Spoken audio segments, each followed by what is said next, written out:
Paz do Senhor para os irmãos. Que bom que você veio à casa do Senhor. Às vezes a gente pensa aqui, mas é um auditório, um ambiente de trabalho. Mas está valendo aquele versículo que diz: onde houver 2 ou 3 reunidos em meu nome, ali eu estarei. Eu já tive a oportunidade de adorar ao Senhor em alguns ambientes que não se pareciam muito com uma igreja nos moldes como nós frequentamos nos fins de semana, e ali Deus estava, porque havia outras pessoas que, em nome do Senhor, estavam se reunindo, e isso faz, com certeza, uma diferença. Eu queria que você abrisse sua Bíblia na primeira carta de Paulo aos Coríntios, no capítulo 15. Nós vamos fazer uma leitura a partir do verso 8, primeira carta de Paulo aos Coríntios, capítulo 15, a partir do verso 8.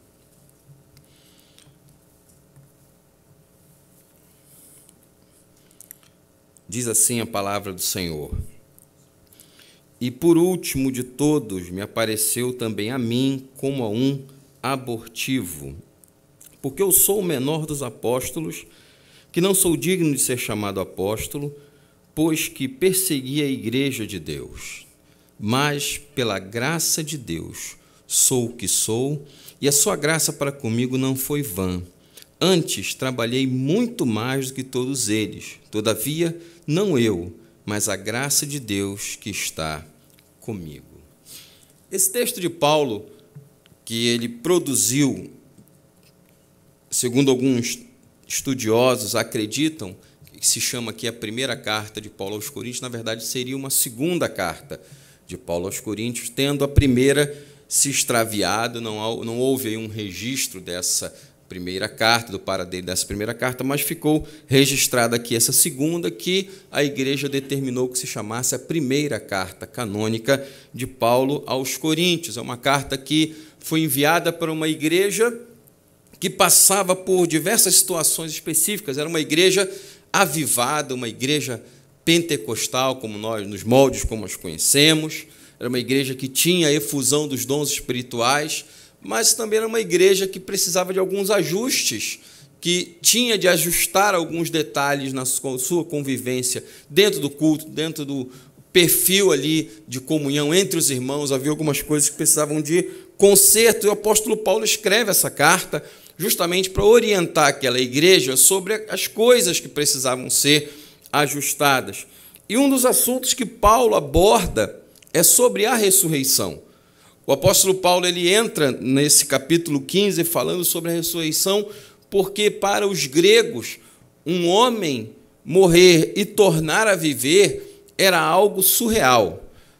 Via de regra, quando se estuda, por exemplo, a Ilíada de Homero e a Odisseia, você vai ver ali que há umas referências muito diferentes a um homem como Odisseu entrando no reino dos mortos, e ele entra com todo cuidado para conseguir sair vivo, porque os gregos tinham dentro desse perfil da mitologia essa perspectiva de que se alguém entrasse no mundo dos mortos não poderia retornar. E Jesus ele traz justamente o oposto.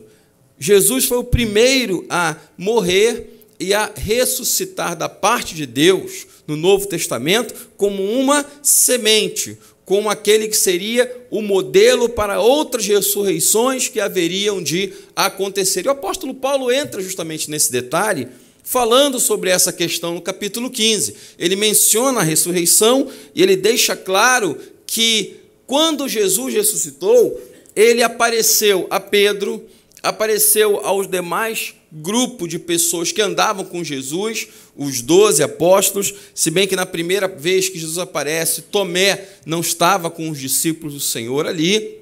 Jesus também não aparece a Judas, porque ele tinha se matado, mas logo após os discípulos de Jesus se reúnem e escolhem Matias para que ele seja um dos chamados apóstolos, porque ele viu o Senhor ressuscitado, ele presenciou milagres de Jesus, e ele foi sendo escolhido ali para ser um dos 12. Paulo fala, olha, apareceu aos 12. Ele também apareceu a Tiago, Tiago, irmão de Jesus, que até o momento ali da ressurreição, Tiago, não, conforme dizem os historiadores e teólogos, ele não tinha se convertido, mas quando ele vê Jesus morto, e logo depois ele vê Jesus ressuscitado, Tiago, irmão de Jesus, ele se converte, ele se torna uma das colunas da igreja. Tanto que Paulo menciona Tiago de uma forma muito especial aqui, e ele diz, olha, ele apareceu a Tiago e Jesus também apareceu a mim como um abortivo, ou seja, como uma criança que nasceu fora do tempo.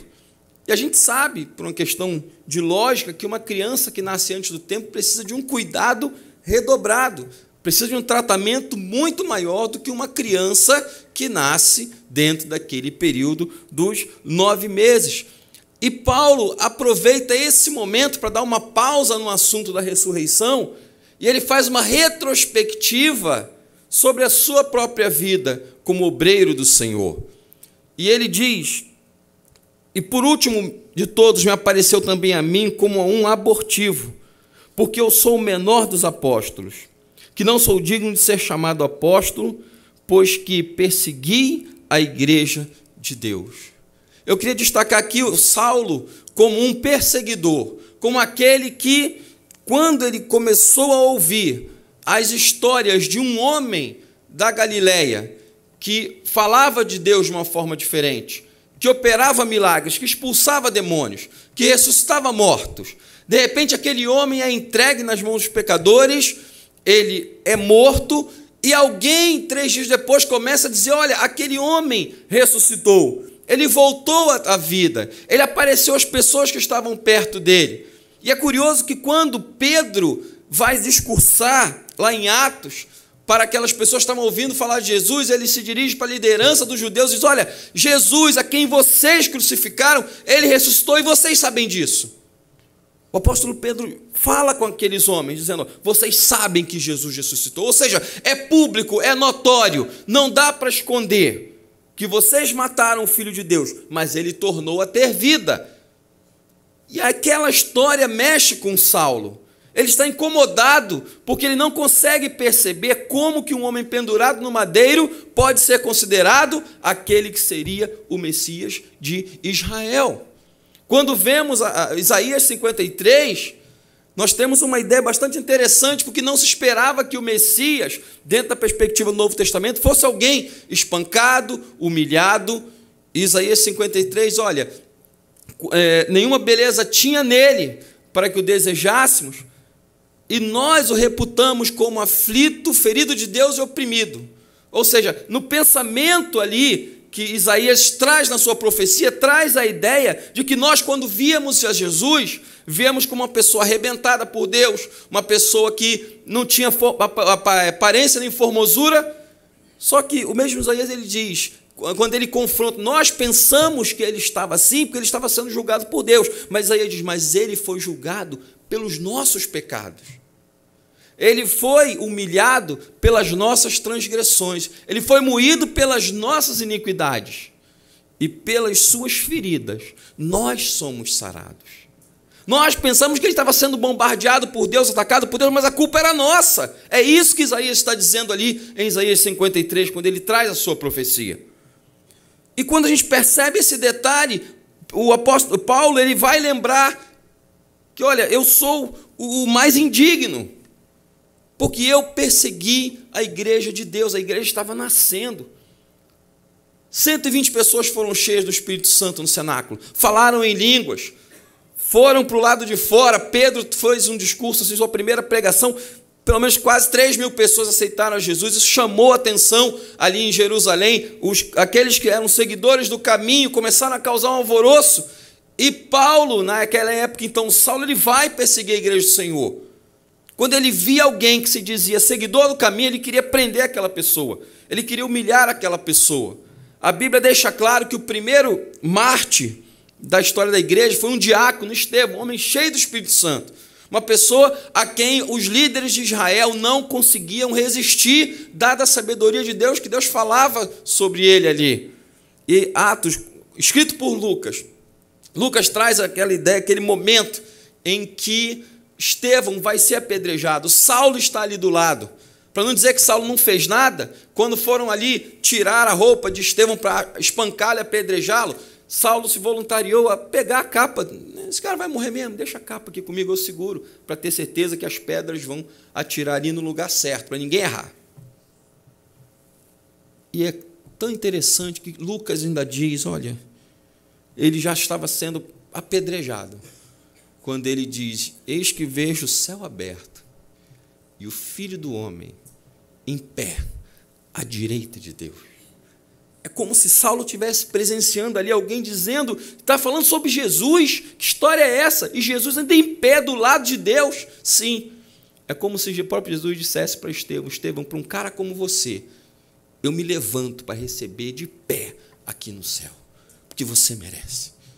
E aquilo abre aquela cruzada de Saulo na época, né, contra os cristãos. Ele persegue cristãos em todos os lugares que ele está ali perto, né, em Jerusalém, em Judeia, e ele pede cartas. Ele estava tão empolgado com aquele, entre aspas, serviço que ele estava fazendo a Deus, que ele pede carta dos sacerdotes para ir a Damasco perseguir os cristãos que tem lá. E a fama de Saulo era muito forte. E quando ele está no meio do caminho, ele tem um encontro com Deus. Jesus aparece a ele e, num facho de luz, derruba Saulo do cavalo. Ele, Saulo, Saulo, por que me persegues? E Saulo pergunta, quem és, Senhor? Ele diz, eu sou Jesus, a quem tu persegues? Pensa como essa palavra de Jesus entrou na cabeça de Paulo. Calma aí, eu não estou perseguindo você, estou perseguindo os seus seguidores, mas calma aí, você aparece para mim e diz que eu estou te perseguindo? Sim, é porque quando alguém persegue a igreja do Senhor, está perseguindo o próprio Jesus. Jesus não fica de fora das nossas tribulações, nem das nossas perseguições. Ele está ali pronto para estar do nosso lado e sofrer junto conosco, se necessário. E Paulo, a fama de Paulo precedia de tal maneira que quando ele chega ali, na cidade ali próxima, Deus fala com um discípulo chamado Ananias. Diz, Ananias, eis-me aqui, Senhor. Vai lá na rua direita, tem um camarada lá de Tarso chamado Saulo, ele está orando. E numa visão ele viu você indo lá e orando por ele para que ele seja curado e seja cheio do Espírito Santo. Aí imagina o diálogo de Ananias com Deus. Ananias, eis-me aqui, Senhor. Olha, vai lá na rua direita. E Ananias processando, Senhor, pensando, o quê? Eu vou orar por aquele cara, aquele perseguidor. Aí imagina, se fosse hoje nos nossos dias, alguns crentes iam pegar o celular e ficou fora de área, não dá para entender o que Deus falou, deixa para lá, tal. Não foi isso que Ananias fez. Ele segurou ali a questão e perguntou, Senhor, mas eu vi tanto desse camarada que ele persegue as pessoas, ele trouxe carta dos sacerdotes para acabar com a tua igreja aqui. Tem certeza que é ele? E Deus diz, tem. Vai lá e ora por ele, que eu vou ensinar ele como ele deve padecer por amor do meu nome. E a Bíblia diz que Ananias foi lá, orou por ele, Saulo foi curado, e a partir daquele momento o perseguidor passou a ser perseguido. Saulo agora era um novo convertido. Quando você lê Atos capítulo 9, versos 23 a 30, você vai ver o que aconteceu. Saulo ele tenta se aproximar da igreja que ele perseguiu, e ele não consegue, porque os irmãos não acreditavam que ele tinha se convertido. Às vezes a gente tem dificuldade de acreditar que a graça de Deus alcança determinadas pessoas, mas alcança. Às vezes a gente pensa que aquela pessoa já chegou no último degrau da desgraça e da perdição. E é justamente ali que Deus diz que pode salvar aquela pessoa. E a igreja no início teve dificuldade de receber Saulo. E ali o que aconteceu? Com aquela dificuldade, aquele temor, quem garante que esse camarada é realmente um crente? Quem garante que ele está aqui para estar somando forças conosco para falar de Jesus? E quem surge no cenário? Barnabé, o chamado José, filho da consolação. O primeiro nome de Barnabé, na verdade, era José. Barnabé seria como se fosse um apelido, porque ele foi reconhecido pelos apóstolos como alguém que era descendente, tinha o dom de confortar, de consolar, de apoiar pessoas. E Barnabé traz Saulo, conversa com ele. Saulo tem a oportunidade de se aproximar da igreja, mas tem um problema. Saulo ele gosta de conversar, ele gosta de discutir. E se você vai ler isso em Atos capítulo 9, versos 23 a 30, você vai perceber que a igreja de Jerusalém viu o comportamento de Saulo. Saulo estava avivado, cheio de Deus, cheio do Espírito Santo, mas ele batia muita boca com as pessoas lá. E aí a igreja de Jerusalém pega Saulo numa viagem aí de Jerusalém para Cesareia, são 123 quilômetros, Cesareia era um porto, e ali eles dizem, Saulo, olha, você é de Tarso, né? Então nós estamos te dando uma passagem só de ida para a tua terra natal. E Saulo volta lá para Tarso e parece que a história se encerra por aí, dá uma pausa na vida dele. Imagina, de Jerusalém para Cesareia, 123 quilômetros. De Cesareia para Tarso, aproximadamente 500 quilômetros. Quanto mais distante de discussão, é melhor, não é? O apóstolo Paulo vai recomendar a Timóteo, evita ficar entrando em discussões que não vão ser úteis na obra de Deus. Por quê? Ele tinha passado por aquilo. Atos diz, Saulo discutia com as pessoas, sim, ele estava querendo falar de Jesus, mas às vezes nem sempre aquela forma como nós estamos apresentando é a forma adequada com a qual as pessoas efetivamente vão ouvir. A partir daí a gente pensa, acabou a história de Paulo? Não, ela está só começando. Quando a gente lê Atos capítulo 11, versos 19 a 26, a gente vai perceber que houve uma perseguição lá em Jerusalém, as pessoas se dispersaram e eles chegaram a 3 lugares, entre eles Chipre e Antioquia. E Lucas diz que o pessoal só estava falando com judeus.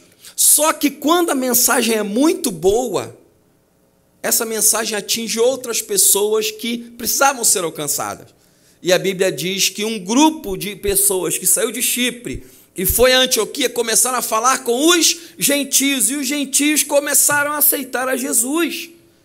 E daqui a pouco começou um grupo grande de pessoas, como dizem os historiadores, uma igreja mista, composta de judeus e gentios, estavam formando ali uma comunidade em Antioquia. A igreja de Jerusalém ficou sabendo quem eles vão mandar. Eles mandam Barnabé, que era o filho da consolação. E a Bíblia diz que quando Barnabé chegou naquele lugar, um monte de novo convertido, cada um de um jeito, precisavam ser discipulados, não sabiam o que eram as Escrituras, eles conheciam somente Jesus, mas a Bíblia diz que Barnabé viu ali em Antioquia a graça de Deus, e a Bíblia diz que a mão do Senhor estava com eles.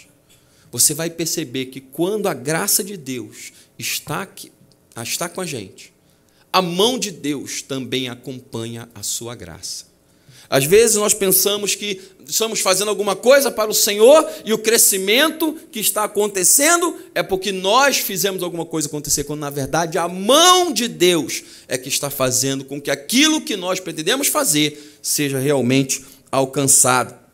E ainda em Atos capítulo 11, 19 a 26, o texto diz que Barnabé, lá em Antioquia, viajou para Tarso e foi buscar quem? Saulo. Aquele Saulo que a igreja de Jerusalém mandou com passagem só de ida para casa, Barnabé vai lá e chama Saulo, e a Bíblia diz que eles passaram um ano inteiro em Antioquia ensinando e falando acerca de Jesus para aqueles homens. Só que a história de Paulo não para por aí. E a partir daí, lá em Antioquia, Deus diz, olha, separem a Barnabé e a Saulo para a obra que os tenho chamado. E Saulo, ele vai com Barnabé para a primeira viagem missionária. Logo depois tem uma segunda viagem missionária que ele faz com outro grupo de pessoas, e há uma terceira viagem missionária também.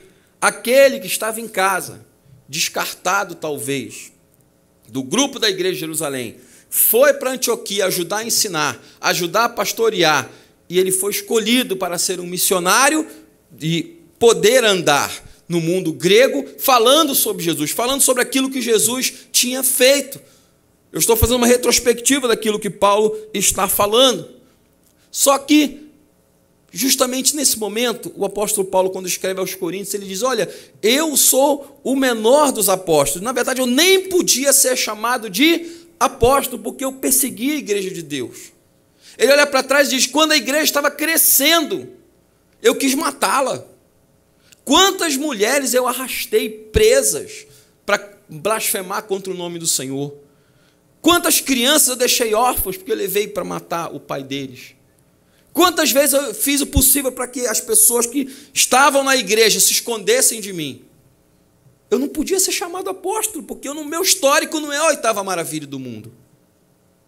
E o texto ainda vai mais pesado, porque no grego nós temos duas palavras que trazem a ideia de diminutivo. Nós temos a palavra mikros, que é pequeno. E nós também temos uma outra palavra chamada elakistos. Essa elakistos, alguns gramáticos entendem como sendo um superlativo de diminuição. Então, micro é pequeno, elakistos é o menor. Paulo não diz nem sequer que ele é pequeno entre os apóstolos. Ele diz, eu sou o menor, eu sou menos que o pequeno. Por quê? Porque ele perseguiu a igreja do Senhor. Ele fez o possível para destruir uma igreja que estava nascendo. Mas aí no verso 10 ele diz, mas pela graça de Deus sou o que sou. Novamente eu recorro aqui à língua grega.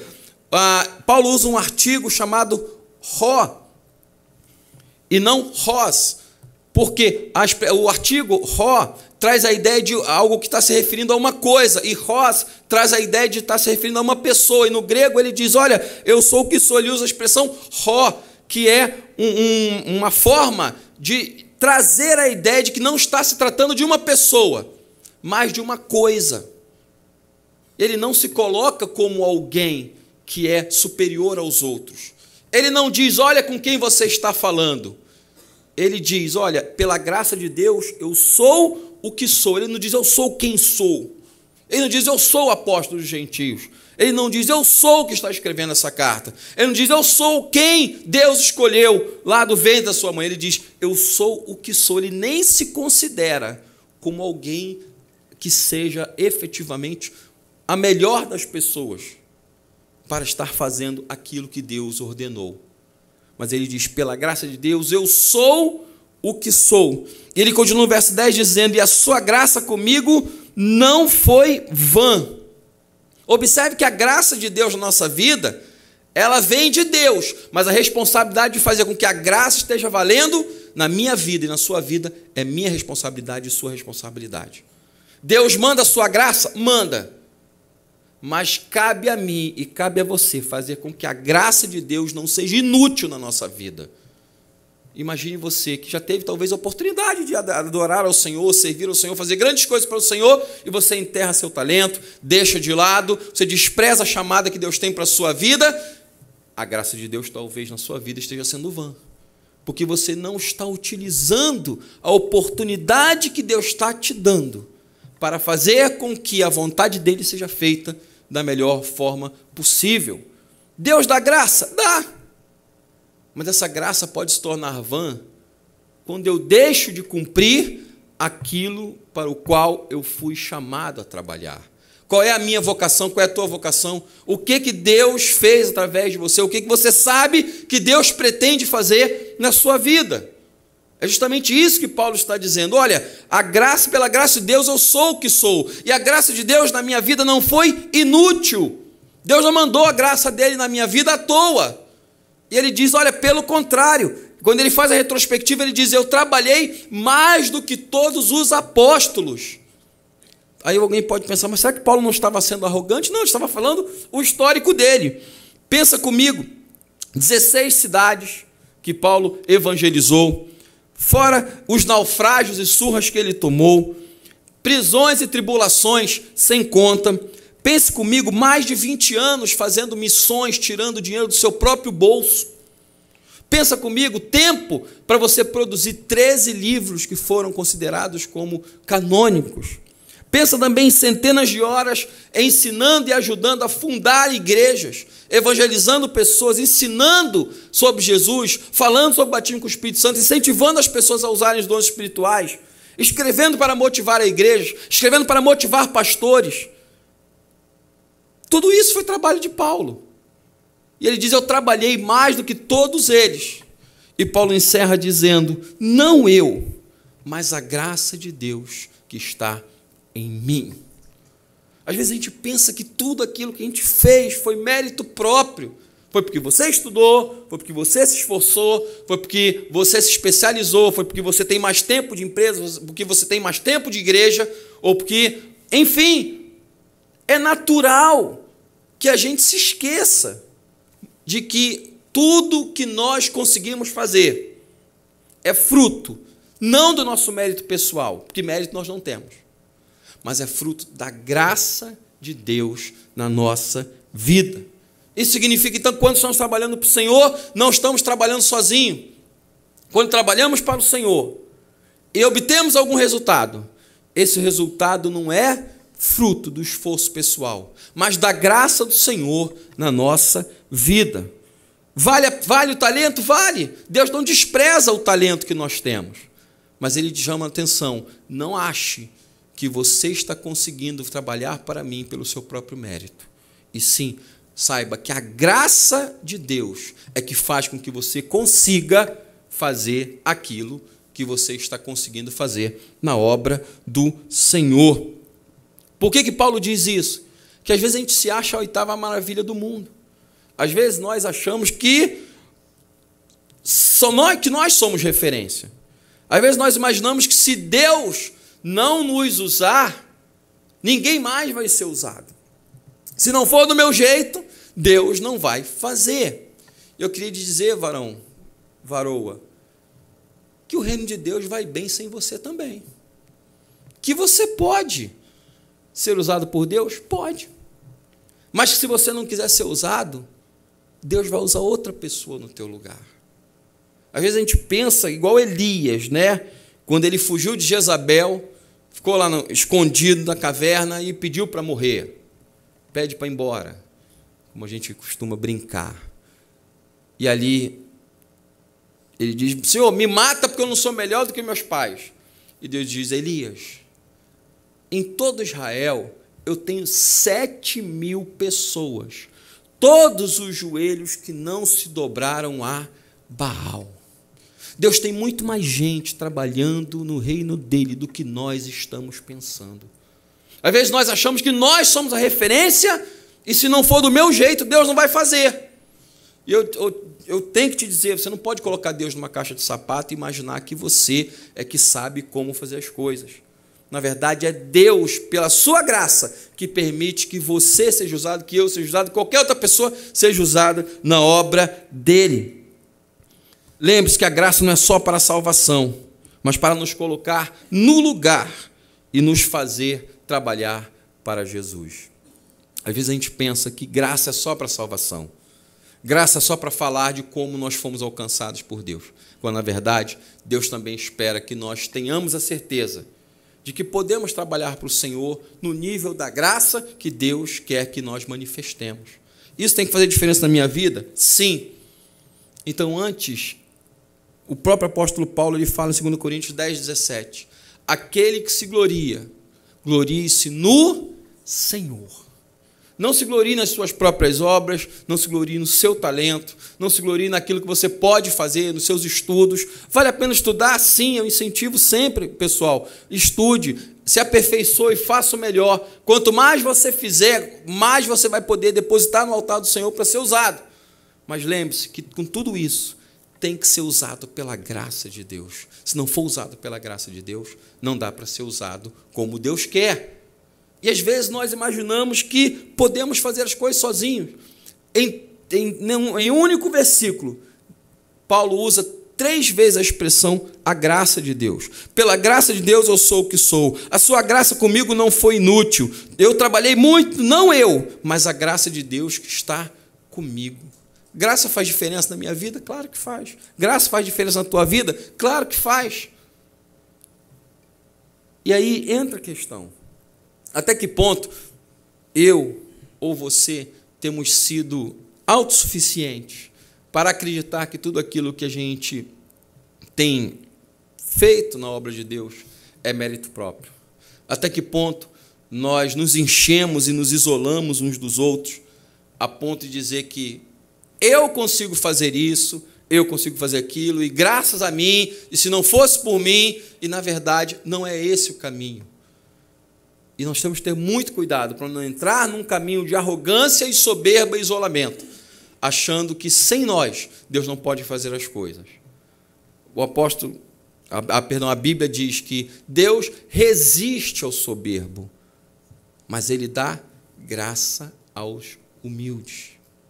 Existe, com certeza, algo que Deus tem prazer é na humildade. Deus não quer que nós sejamos pessoas arrogantes, Deus não quer que nós sejamos pessoas soberbas, isoladas uns dos outros e que acham que conseguem fazer tudo sem a graça de Deus. Quando a gente leva muito a sério o nosso próprio eu, esquecendo de que é Deus quem faz as coisas por meio de nós, nós corremos um grave risco de cair no mesmo erro que Nabucodonosor caiu por ocasião da existência da vida ali de Daniel. Daniel capítulo 2, ele menciona o rei Nabucodonosor tendo um sonho, e ele é chamado de rei de reis, porque Nabucodonosor conseguiu fazer o que chamamos de primeiro império mundial. E quando Nabucodonosor tem um sonho, ele chama os sábios do reino e diz para ele: eu tive um sonho e não consigo lembrar, vocês precisam dizer que sonho foi esse. E aí o pessoal imagina, doideira, porque, via de regra, o rei contava o sonho e o sonho era interpretado. Mas o rei tem um sonho e imaginar que os sábios é que iam interpretar aquele sonho, isso é surreal. E ali Daniel vai orar e Deus dá uma visão para ele: olha, o rei teve um sonho assim, uma estátua que era composta da cabeça de ouro, o peito de prata, o ventre, as pernas de bronze, e a parte dos pés era de ouro, era barro e ferro.